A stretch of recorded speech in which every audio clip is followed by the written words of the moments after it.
Hello दोस्तों, मैं आपका दोस्त सागर हाजिर है आपके सामने फिर से एक नए सीरीज के साथ। दोस्तों आज ये मेरा जो सीरीज रहेगा इंडियन ज्योग्राफी का अगला सीरीज रहेगा। कल का जो मैं इंडियन ज्योग्राफी जो घटना चक्र से कवर कर रहा हूँ उसका पहला वीडियो अपलोड कर चुका हूँ, जिसको आप चैनल पर जाकर देख सकते हैं।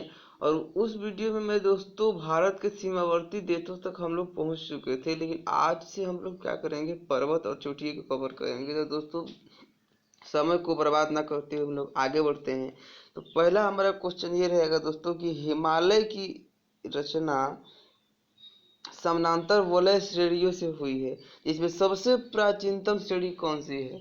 तो दोस्तों हिमालय की जो रचना हुई है समानांतर वलय श्रेणियों से हुई है, ऐसे करके करके। तो उनमें सबसे पुरानी श्रेणी कौन सी है, तो उनमें सबसे पुरानी श्रेणी है जो बृहद हिमालय श्रेणी है, जो हिमालय का सबसे लंबा श्रेणी है, वही सबसे क्या है, प्राचीनतम श्रेणी है। अगला पॉइंट है दोस्तों, उत्तर भारत में उप हिमालय के क्षेत्र में सहारे फैलने वाले समतल मैदान को। तो उत्तर भारत में उप हिमालय के जो दोस्तों मैदान फैला है, जो जमीन फैला है, उसे क्या कहते हैं, भाबर कहते हैं। उसे क्या कहते हैं दोस्तों, भाबर कहते हैं। जिसकी नदियों के द्वारा लाकर बहाए गए मिट्टी क्या कहते हैं, खादर कहते हैं। क्या कहते हैं दोस्तों, खादर कहते हैं। अगला इंपॉर्टेंट पॉइंट रहेगा दोस्तों, हिमालय का पर्वतीय प्रदेश कौन सा है। तो हिमालय का पर्वतीय प्रदेश है दोस्तों शिवालिक। कौन सा है, शिवालिक है। क्या है दोस्तों, शिवालिक है। और शिवालिक पहाड़ियाँ किसका हिस्सा है, तो हिमालय का ही हिस्सा है। शिवालिक पहाड़ियाँ जो हिमालय की श्रेणी है, पीर पंजाल, लद्दाख, काराकोरम, उसमें एक श्रेणी किसका भी आता है दोस्तों, शिवालिक का आता है। शिवालिक श्रेणी का निर्माण कब हुआ है दोस्तों, तो सेनोजोइक युग में हुआ है। ये सेनोजोइक युग क्या है दोस्तों, मेरे चैनल पे जाकर विजिट करके देख सकते हैं। तो इस तरह से हम कुछ इंपॉर्टेंट फैक्टों को और आगे देखते हैं दोस्तों।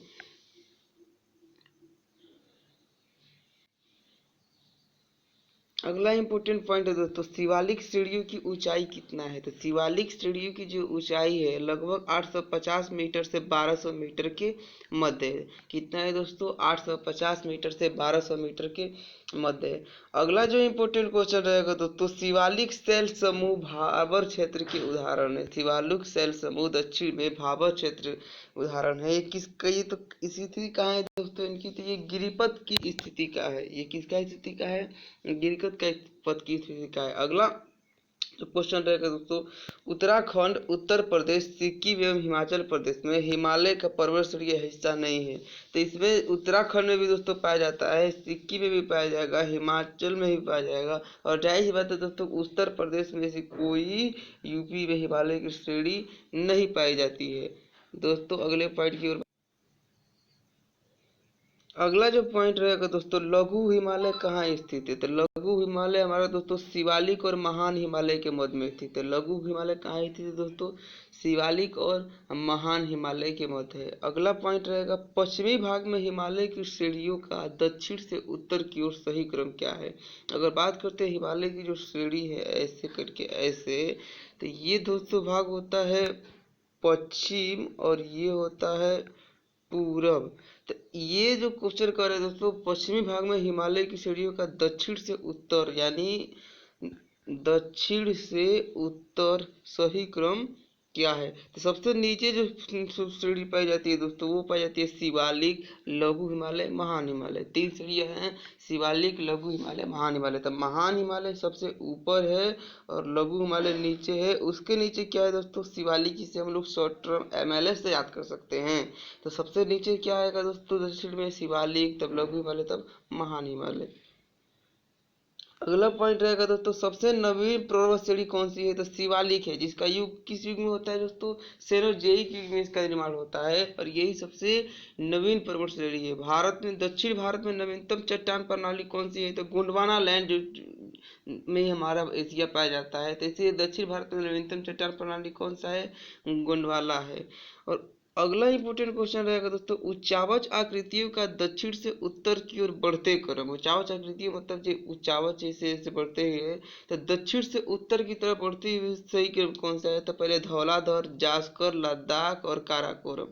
इसको दोस्तों मेरे कल जाएंगे पीडीएस इलेक्ट्रिक से भी याद कर सकते हैं, जो मेरे चैनल पे प्लेलिस्ट में पड़ा हुआ है, आप जरूर जरूर देखें।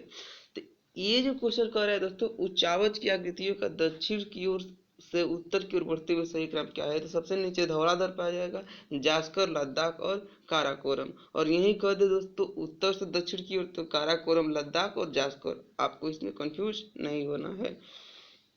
अगला क्वेश्चन जो कर रहे हैं दोस्तों, हिमालय में उत्तर की दिशा की ओर, हिमालय में उत्तर की दिशा की ओर क्रम वाली पर्वत श्रेणी है। तो पहले पर आएगा दोस्तों कौन सा? तो पहले आएगा पीर पंजाल, पहले आएगा दोस्तों पीर पंजाल पर्वत श्रेणी, जास्कर पर्वत श्रेणी, लद्दाख पर्वत श्रेणी और काराक पर्वत श्रेणी। तो इसको हम याद कर कैसे कर सकते हैं दोस्तों? PJLK। कैसे दोस्तों? PJLK। ये हिमालय में उत्तर से दिशा की ओर क्रम है। तो पहले पीर पंजाल, जास्कर, लद्दाख, काराकोरम, PJLK। क्या दोस्तों? PJLK। पीर पंजाल पर्वत श्रेणी, जास्कर पर्वत श्रेणी, लद्दाख पर्वत श्रेणी और काराकोरम पर्वत श्रेणी। अगला पॉइंट है दोस्तों, हिमालय की पहाड़ी श्रृंखला में ऊंचाइयों के साथ इन कारणों से वनस्पति में परिवर्तन होता है। जैसे जैसे हिमालय की श्रृंखला में ऊंचाइयों पर जाते आएंगे दोस्तों, तो वनस्पतियों की बनावट में परिवर्तन आने लगता है। इसका सबसे मुख्य कारण क्या है दोस्तों? तो तापमान में गिरावट, वर्षा में बदलाव और मिट्टी का अनुपजाऊ होना। जैसे जैसे ऊपर होते जाते हैं तो दोस्तों क्या होते जाता है? तापमान गिरते जाता है और वर्षा नाम मात्र में होती है और इस कारण से मिट्टी भी अनुपजाऊ होती है। तो वहाँ के वनस्पतियों में क्या हो जाता है? काफी बदलाव देखने को मिलता है। अगला दोस्तों क्वेश्चन है, उत्पत्ति की दृष्टि से सबसे नवीनतम पर्वत श्रेणी कौन से है? तो जिसकी हम लोग कौन सी है दोस्तों? उत्पत्ति की दृष्टि से बात करें तो हिमालय की जो पर्वत श्रेणी है सबसे नवीनतम श्रेणी है, जिसके पटकाई श्रेणियां भी कहते हैं। अगला जो पॉइंट रहेगा, नागालैंड, त्रिपुरा, मणिपुर एवं मिजोरम राज्यों में पटकाई पहाड़ियों से संलग्न नहीं है। तो त्रिपुरा दोस्तों इन पहाड़ियों से संलग्न नहीं है। पीर पंजाल कहाँ पाई जाती है दोस्तों? तो पीर पंजाल जम्मू और कश्मीर में पाया जाता है। कहाँ पाया जाता है दोस्तों? जम्मू और कश्मीर में पाया जाता है। अगला इंपॉर्टेंट पॉइंट रहेगा दोस्तों, कश्मीर घाटी कहाँ स्थित है? तो कश्मीर घाटी बृहद हिमालय और पीर पंजाल के श्रेणियों के मध्य में स्थित है। कश्मीर घाटी कहाँ स्थित है दोस्तों? बृहद हिमालय, पीर पंजाल श्रेणियों के मध्य में स्थित है। अक्साई चीन का वह भाग, तो अक्साई चीन किसका भाग है दोस्तों? जिस पर चीन पर लेकर 1962 की लड़ाई भी हुई है, वो लद्दाख के पठार में। कहाँ पर है? लद्दाख के पठार में है। पश्चिमी हिमालय संसाधन प्रमुख प्रदेश के प्रमुख संसाधन कौन से है? तो वन है। वो क्या है दोस्तों? वन है। और ग्रेट हिमालय की ऊंचाई कितनी है दोस्तों? 8,850 मीटर। हिमालय पर्वतची किसका है दोस्तों? तो मध्य हिमालय का पर्वतची है। हिमालय को हम लोग मध्य हिमालय के रूप में ही यूज करते हैं। अगला जो दोस्तों पॉइंट रहेगा, है भारत में सबसे प्राचीन पर्वत श्रृंखला कौन है? तो उत्पत्ति की दृष्टि से बात करते हैं दोस्तों, हिमालय सबसे नवीन श्रृंखला है। जबकि प्राचीन पर्वत श्रृंखला की बात करें दोस्तों, तो अरावली पर्वत श्रृंखला भारत की सबसे प्राचीनतम पर्वत श्रृंखला है, जो कहाँ से कहाँ तक फैला हुआ है? राजस्थान से लेकर दिल्ली तक फैला हुआ है। राजस्थान, हिमाचल प्रदेश, उड़ीसा एवं आंध्र प्रदेश राज्यों में से अरावली श्रेणियां स्थित है। तो कहाँ स्थित दोस्तों? राजस्थान से भी बताया, राजस्थान से लेकर दिल्ली तक फैली हुई, इधर के एरिया में टच नहीं करते हैं। अरावली श्रेणियों की अनुमानित आयु कितनी है? तो 570 मिलियन वर्ष ये क्या है? पुरानी है। और भारत की सबसे पुरानी पर्वत श्रेणी कौन सी है दोस्तों? अरावली है। अगला दोस्तों क्वेश्चन को देखते हैं, तो रेड ड्यूयल पर्वत किसका उदाहरण है? तो रेजिड्यूयल पर्वत अरावली पर्वत का ही दोस्तों क्या है? उदाहरण है। दक्षिण भारत की सबसे ऊंची चोटी क्या है? तो अनाईमुडी। दक्षिण भारत मतलब जो तमिलनाडु, चेन्नई का जो एरिया है, उधर की सबसे ऊंची पर्वत चोटी के क्या नाम है दोस्तों? तो अनाईमुडी। और भारतीय प्रायद्वीप की बात करते हैं, जिससे प्रायद्वीपीय नदियां भी बहती हैं दोस्तों, तो भारतीय प्रायद्वीप की भी सबसे ऊंची चोटी का है, तो वो क्या है दोस्तों? अनाईमुडी। तो ये दोस्तों दक्षिण भारत की सबसे ऊंची चोटी का है या प्रायद्वीपीय भारत की सबसे ऊंची चोटी का है, तो वो कौन सी होगी दोस्तों? अनाईमुडी होगी। नर्मदा एवं ताप्ती नदियों के मध्य कौन सी पर्वत श्रेणी स्थित है दोस्तों? तो वो है सतपुड़ा पर्वत श्रेणी। वो दोस्तों कौन सा पर्वत श्रेणी है? सतपुड़ा पर्वत श्रेणी स्थित है। अगला जो क्वेश्चन की इंपोर्टेंट बात करें क्वेश्चन की, तो उत्तर से शुरू कर दक्षिण की ओर पहाड़ियों का सही क्रम क्या है? तो दोस्तों उत्तर से शुरू करें, ऊपर से शुरू करें और नीचे की तरफ बढ़े तो पहाड़ियों का सही क्रम क्या है दोस्तों? पहले तो सबसे पहले नल्ला मलाई की पहाड़ियाँ मिलेंगी, फिर जवादी पहाड़ियाँ मिलेंगी, फिर नीलगिरी पहाड़ियाँ मिलेंगी, फिर अन्नामलाई पहाड़ियाँ मिलेंगी। ये दोस्तों क्या है, उत्तर से दक्षिण की ओर पहाड़ियों का क्रम है दोस्तों। वो वाला जो पर्वत श्रेणी की बात करते तो पर्वत श्रेणी था, और ये पहाड़ियों की श्रेणी है जो पर्वतों से कुछ कम ऊंचाई पर पाए जाते हैं। अगला दोस्तों जो क्वेश्चन की बात करते हैं, नीलगिरी पर्वतमाला स्थित है। नीलगिरी पर्वतमाला कहाँ स्थित है दोस्तों? तो केरल, कर्नाटक और तमिलनाडु राज्यों में। कितने राज्यों में दोस्तों? 3 राज्यों में। जो नीलगिरी पर्वत श्रृंखला है वो कितने राज्यों को टच करता है दोस्तों? तो 3 राज्यों को टच करता है। कौन कौन? केरल, कर्नाटक और तमिलनाडु को। अगला जो क्वेश्चन रहेगा दोस्तों, भारतीय समुद्र शास्त्रियों ने अरब सागर के तल में मुंबई से दक्षिण पश्चिम में 455 किलोमीटर दूर तक एक नए 1505 मीटर ऊंचे पर्वत की खोज की है। इसका जो क्या है, रमन सागर पर्वत है। जो बच्चों ये बहुत ही लेटेस्ट न्यूज है, जो अरब जो समुद्र साथियों ने समुद्र के अंदर एक पर्वत का खोज किया है जिसकी ऊंचाई कितनी है, 1505 मीटर। तो वो सागर का पर्वत का क्या नाम है दोस्तों? तो रमन सागर पर्वत। क्यों, क्या नाम है दोस्तों? रमन सागर पर्वत। अगला तो क्वेश्चन की बात करते हैं। अरावली, सतपुड़ा, अजंता और सह्याद्री पर्वत में से वह जो केवल एक ही राज्य में विस्तृत है, इसमें कौन सा पर्वत श्रेणी दोस्तों? तो अजंता की गुफा या अजंता की पर्वत श्रेणी जो कहाँ पर पाई जाती है दोस्तों? केवल महाराष्ट्र में पाई जाती है। बाकी जो सतपुड़ा पर्वत श्रेणी है, सह्याद्री पर्वत श्रेणी है और अरावली पर्वत श्रेणी है, ये कई राज्यों में टच करती हैं। अगला दोस्तों, पहाड़ियों का दक्षिण से उत्तर की ओर बढ़े दोस्तों, नीचे से ऊपर की ओर बढ़े तो सही क्रम क्या होगा? तो सबसे पहले सतमाला की पहाड़ियाँ मिलेंगी, फिर पीर पंजाल श्रेणी मिलेगी, फिर नागा पहाड़ियाँ मिलेंगी, फिर कैमूर की पहाड़ियाँ मिलेंगी। अगला दोस्तों बात करते हैं, कार्डरमम की पहाड़ियाँ जिन राज्यों की सीमाओं पर स्थित है वह राज्य कौन से हैं दोस्तों? तो केरल और तमिलनाडु। कौन से है दोस्तों? केरल। और एक कार्डरमम की पहाड़ी वह होती है दोस्तों, ये भारत का निचली हिस्सा की बात करें तो यहाँ पर पश्चिमी पर्वत श्रेणी पाई जाती है और यहाँ पे पूर्वी घाट पर्वत श्रेणी पाई जाती है। और ये दोनों पर्वत श्रेणी जिस जगह पे मिलती है उसे कार्डरमम की पहाड़ियाँ कहते हैं और इसे भारत का अंतिम पर्वत श्रेणी भी कहा जाता है। तो ये किन राज्यों को टच करती है दोस्तों? तो ये केरल और तमिलनाडु को तट राज्यों को टच करती हैं।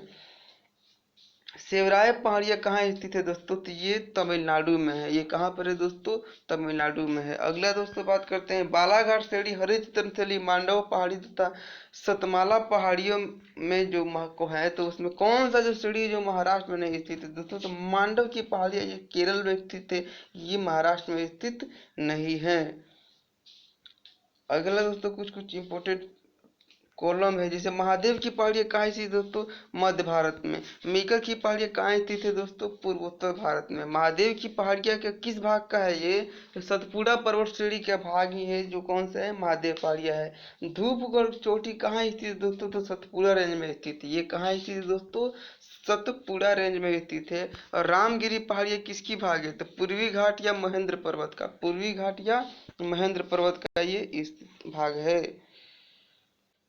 अगला दोस्तों हम लोग फिर कुछ बात करेंगे पर्वत चोटियों से। किसकी बात करेंगे दोस्तों? पर्वत चोटियों का। इनमें सबसे इम्पोर्टेंट पॉइंट क्या रहेगा? माउंट एवरेस्ट कहाँ स्थित है दोस्तों? तो सबको मालूम है वो नेपाल में स्थित है। और सबसे ऊंचा पर्वत शिखर कौन सा है दोस्तों? तो माउंट एवरेस्ट। ये इंडिया का ही नहीं पूरे विश्व का सबसे ऊंचा पर्वत शिखर है, वो कौन सा है दोस्तों? माउंट एवरेस्ट है। और वह प्रथम भारतीय नारी जो एवरेस्ट पर चढ़ने में सफल हुई, तो वो कौन सी थी दोस्तों? बछेंद्री पाल। और माउंट एवरेस्ट पर चढ़ने वाली पहली महिला कौन थी दोस्तों? तो जुंको तोबेई थी। वो कौन थी दोस्तों? जुंको तोबेई, जो विश्व लेवल में थी, वो पूरे विश्व में सबसे पहले माउंट एवरेस्ट पर चढ़ने वाली प्रथम महिला थी। और बछेंद्री पाल क्या थी? वह प्रथम भारतीय महिला थी जो माउंट एवरेस्ट पर चढ़ी थी। और 2 बार माउंट एवरेस्ट पर विजय प्राप्त करने वाले महिला पर्वतीय कौन है? तो संतोष यादव। ये तो ध्यान दीजिएगा, ये महिला है, पुरुष नहीं है। और संतोष यादव जो महिला है, ये 2 बार माउंट एवरेस्ट पर चढ़कर आ चुकी है दोस्तों। और ऐसे भी क्वेश्चन बन सकता है दोस्तों, एवरेस्ट पर चढ़ने वाली द्वितीय भारतीय महिला कौन सा है? तो संतोष यादव, क्योंकि ये 2 बार, अभी हमने ऊपर ही इसको देखा। भारत की सर्वोच्च पर्वत चोटी कहाँ पर पाई जाती है? तो कौन सी है? तो केटू, और जिसे गार्डविन नेशन कहा जाता है। ये क्या है दोस्तों? भारत की सबसे ऊंची पर्वत चोटी है, जो क्या पाई जाती है? क्योंकि माउंट एवरेस्ट तो पूरे विश्व का ऊंचा पर्वत श्रृंखला है, लेकिन ये दोस्तों भारत में नहीं पाया जाता है। लेकिन भारत की सबसे ऊंची चोटी कौन सी है इसके हिसाब से, तो वो केटू है, जिसे गॉडविन स्टोन भी कहा जाता है। हिमालय की ऊंची चोटी कंचनजंगा में स्थित है, कंचनजंगा इसमें स्थित है। ये कंचनजंगा कहाँ पाया जाता है, तो नेपाल एवं सिक्किम में। कहाँ पर पाया जाता है दोस्तों, नेपाल एवं सिक्किम में। फिर से अगला क्वेश्चन, नंदा देवी चोटी कहाँ स्थित है, तो एक है, ये क्या है, कहाँ है, गढ़वाल हिमालय का ये भाग है, गढ़वाल हिमालय का ये, जो उत्तराखंड के गढ़वाल जिले में पाया जाता है। नंदा देवी चोटी कहाँ स्थित है, तभी जो बोले कि ये नंदा देवी चोटी भाग है किसका, गढ़वाल हिमालय का, जो उत्तराखंड के गढ़वाल जिले में पाया जाता है। और ये तो इस तरह से नंदा देवी कहाँ स्थित हुआ दोस्तों, उत्तराखंड में स्थित हुआ। कहाँ स्थित हुआ दोस्तों, उत्तराखंड में। गुरु पर्वत शिखर चोटी कहाँ स्थित है दोस्तों, तो गुरु पर्वत शिखर पर्वत चोटी राजस्थान में स्थित है। कहाँ स्थित है दोस्तों, राजस्थान में स्थित है। अरावली का उच्चतम शिखर कौन सा है दोस्तों, तो गुरु शिखर है। अरावली का उच्चतम शिखर कौन सा है, तो गुरु शिखर है। हिमालय की चोटियों को पूरब से पश्चिम दिशा में, यदि हिमालय की चोटियों को क्या करे दोस्तों, पूरब से पश्चिम दिशा में यानी दोस्तों ऐसे, ये हुआ पूरब, ये हुआ पश्चिम, ऐसे ऐसे ऐसे अगर सजाएं तो वो क्या बनेगा, तो सबसे पहले नामचा बरवा, कंचनजंगा, माउंट एवरेस्ट और नंदा देवी, ये पूरब से पश्चिम की तरफ सीढ़ी है दोस्तों। याद कर ले इसे, इसको सजाने के लिए दे सकता है एग्जामों में। अगला जो क्वेश्चन बात करते हैं दोस्तों, गोसाई थान कामेट नंदा देवी त्रिशूल पर्वत शिखरों में भारत में अवस्थित पर्वत शिखर नहीं थे। गोसाई थान जो नेपाल में पाया जाता है दोस्तों, बाकी कामेट नंदा देवी त्रिशूल पर्वत शिखर ये सब कहाँ पर पाए जाते हैं दोस्तों, भारत में ही पाए जाते हैं। सिर्फ गोसाई थान जो चोटी है वो भारत में नहीं पाया जाता है।